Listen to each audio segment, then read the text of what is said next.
Jadi saya akan membahas poin pertama, yaitu hitung dosis total D dan bandingkan dengan nilai ambang batas. Untuk menjawab poin pertama, tujuan kami adalah menghitung total dosis paparan yang diterima pekerja selama 8 jam penuh dan membandingkannya dengan nilai ambang batas. Langkah pengerjaannya adalah yang pertama, karena dosis merupakan akumulasi konsentrasi terhadap waktu, kami menggunakan metode integral tentu pada persamaan konsentrasi CT dengan batas waktu T sama dengan 0 hingga T sama dengan 8. Yang pertama, persamaan kami pecah menjadi dua bagian. Bagian pertama adalah konstanta 20 yang jika diintegralkan menghasilkan nilai 160. Yang bagian kedua adalah fungsi eksponensial 60e pangkat minus 0,5 T sesuai aturan integral.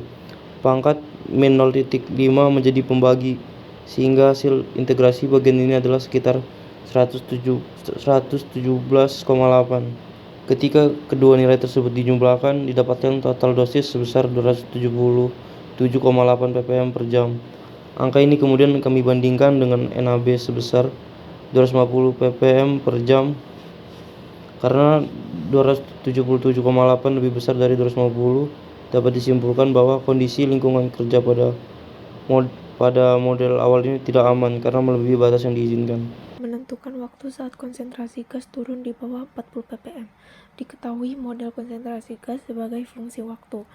C dalam kurung T sama dengan 20 ditambah 60 E pangkat dalam kurung minus 0,5 T. Tujuan perhitungan ini adalah menentukan waktu minimum T ketika konsentrasi gas di area kerja menjadi lebih kecil dari 40 ppm yang dianggap sebagai batas konsentrasi aman. Langkah pertama adalah menetapkan kondisi batas. Konsentrasi mulai dianggap aman ketika C dalam kurung T sama dengan 40 ppm. Jadi substitusi ke persamaan konsentrasi 20 ditambah 60 E pangkat dalam kurung minus 0,5 T sama dengan 40. Langkah kedua adalah menyederhanakan persamaan. Pindahkan konstanta 60 E pangkat dalam kurung minus 0,5 T sama dengan 40 dikurang 20. Jadi 60 E pangkat dalam kurung minus 0,5 T sama dengan 20. Bagi kedua ruas dengan 60. E pangkat dalam kurung minus 0,5 T sama dengan 1/3. Langkah ketiga, menghilangkan fungsi eksponensial. Untuk mencari nilai T, kedua ruas diambil logaritma natural. Ln dalam kurung E pangkat dalam kurung minus 0,5 T sama dengan ln dalam kurung 1/3. Sehingga didapatkan hasil minus 0,5 T sama dengan ln dalam kurung 1/3. Karena ln dalam kurung 1/3 sama dengan minus ln dalam kurung 3, maka T sama dengan ln dalam kurung 3 atau 0,5.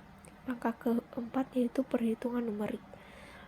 Ln 3 sama dengan 1,099, maka didapatkan T sama dengan 2,2 jam.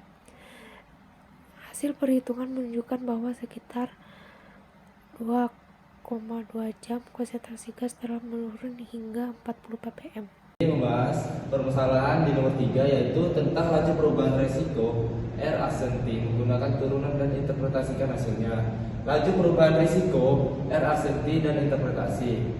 Turunan fungsi risiko R aksenti sama dengan 0,02 Ct min 20 E pangkat min 0,01 Ct min 20 pangkat 2 dikali C aksenti. Turunan konsentrasinya itu C aksenti sama dengan min 30 E pangkat min 0,5 T, sehingga menjadi R aksenti sama dengan min 0,6 Ct min 20 E pangkat min 0,01 Ct min 20 pangkat 2 E pangkat min 0,5 T. Interpretasinya adalah nilai R aksen T negatif menunjukkan risiko menurun seiring waktu. Kedua, penurunan risiko paling signifikan terjadi pada awal paparan. Yang terakhir, semakin lama waktu berjalan, laju penurunan risiko semakin kecil. Oke. 4. Jika ventilasi ditingkatkan sehingga CV dalam kurung T sama dengan 20 ditambah 60 negatif pangkat negatif 0,8 T. Hitung persentase penurunan dosis. Yang pertama, model baru yaitu CV dalam kurung T sama dengan 20 ditambah 60 dikali dengan negatif 0,8 T, dimana dosis baru dV sama dengan integral 0 menuju 8, kemudian 20 ditambah 60 dikali dengan negatif 0,8 T dikali dt. Hasilnya dV sama dengan 160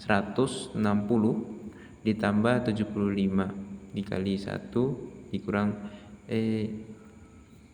di negatif 6,4, sehingga didapatkan dV sama dengan 234,9 ppm dikali jam, dan persentase penurunannya yaitu D dikurang dV per D dikali 100%, sehingga didapatkan penurunan sama dengan 15,4%. Lanjut di permasalahan nomor 5, yaitu berdasarkan hasil perhitungan 1-4, tuliskan rekomendasi rekayasa keselamatan yang spesifik dan terukur yang menjelaskan efek peningkatan ventilasi, penurunan risiko, serta pengolahan waktu paparan. Jadi nomor 1, peningkatan sistem ventilasi mekanik. Peningkatan ventilasi mekanik bertujuan untuk mempercepat pengenceran dan pembuangan gas berbahaya dari area kerja. Berdasarkan hasil perhitungan, peningkatan ventilasi mampu menurunkan dosis paparan total sekitar 15%, sehingga membantu mendekatkan nilai dosis ke batas aman yang ditetapkan. Ventilasi yang lebih efektif akan mempercepat penurunan konsentrasi gas terhadap waktu, sehingga risiko kesehatan pekerja dapat dikurangi secara signifikan.